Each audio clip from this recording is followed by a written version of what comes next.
This is what happens when you can't win a debate.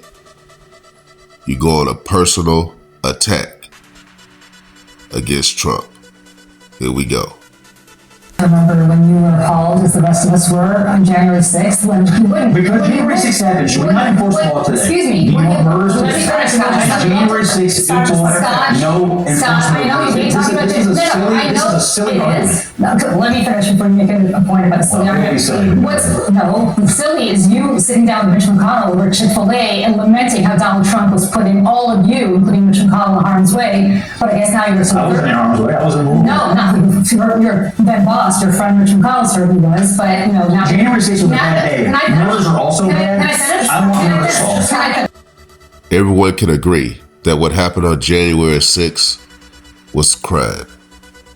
But also what's happening in DC is a crime. So what you're saying is because of what happened on January 6th, the president of the United States shouldn't make the American people feel safe. That doesn't make sense. Just let her finish. Well, if she's I'm not going to take pot shots at me, I'm not going to allow it. It's a stupid argument, I'm not going to allow it. Just let her finish. I don't even know that we even heard the argument. Tell me, heard it. We heard it. Scott, I know you're thirsty for that sentence. Let me finish.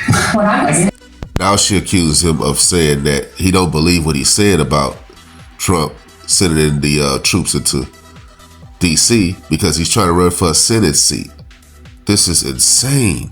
The American people have the right to be safe. Do we agree or not agree?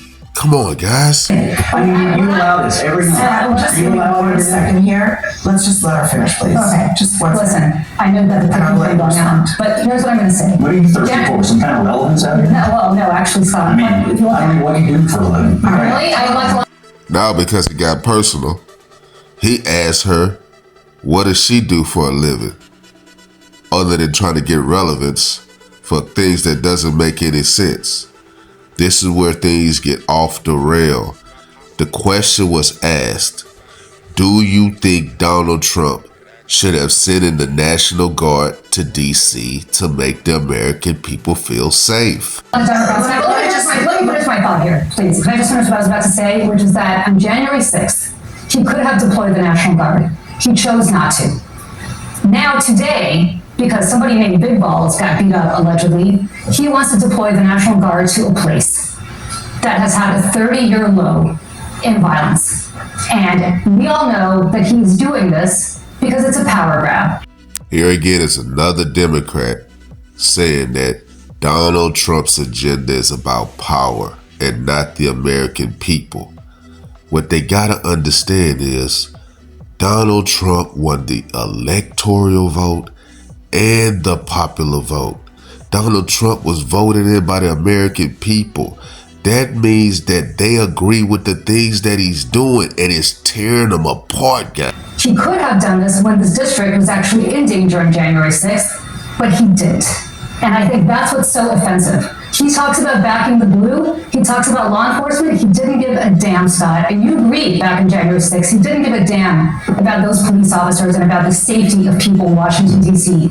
Today, because he wants a power grab, he's doing this despite the fact that every statistic shows that Washington, D.C. has not been safer in the last 30 years.